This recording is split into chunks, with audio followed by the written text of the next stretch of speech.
I'm Sheena Cameron.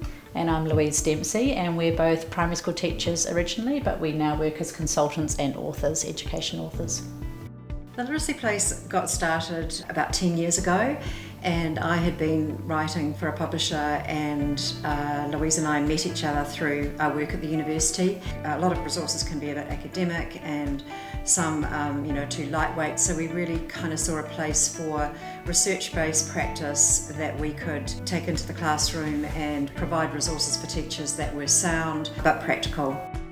The thing I like about our business is it's more than just a publishing company, so we provide a whole range of supports and resources to teachers beyond our books. So we have a very active Facebook page with 27,000 followers. We have a very active website where we add lots of free and new resources, and we offer extensive training that can be sort of on demand, online and face-to-face.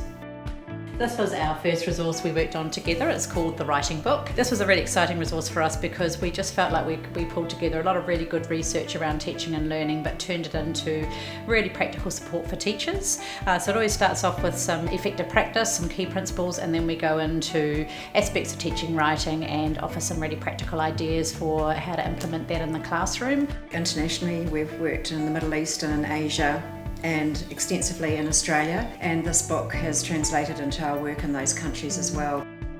This book is called The Oral Language Book, and it's very much, as the title says, around oral language. Teachers know oral language is really important, and they, particularly people who are teaching a lot of students when English is not their first language. But I do think we're in a rush a lot, and we're very focused on outcomes in reading and writing in the literacy field, and so it is really about just giving that permission for teachers to go, this is important, we need to slow down and spend time on it if we want kids to be good at reading and writing.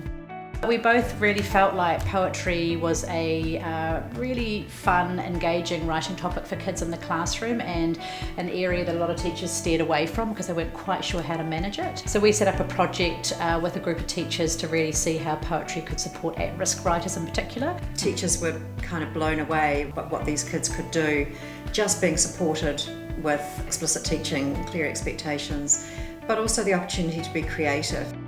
One of the things we love about our job is that we are teachers, and so we feel very authentic in our work, that we can support teachers because we experience what that's like. Yeah, and we keep in touch with them, we talk to them, we communicate with them, we train them, we listen to them. And we still teach in the classroom, so on a regular basis we're in there with kids, which is our happy place, and we feel very privileged to do the work that we do.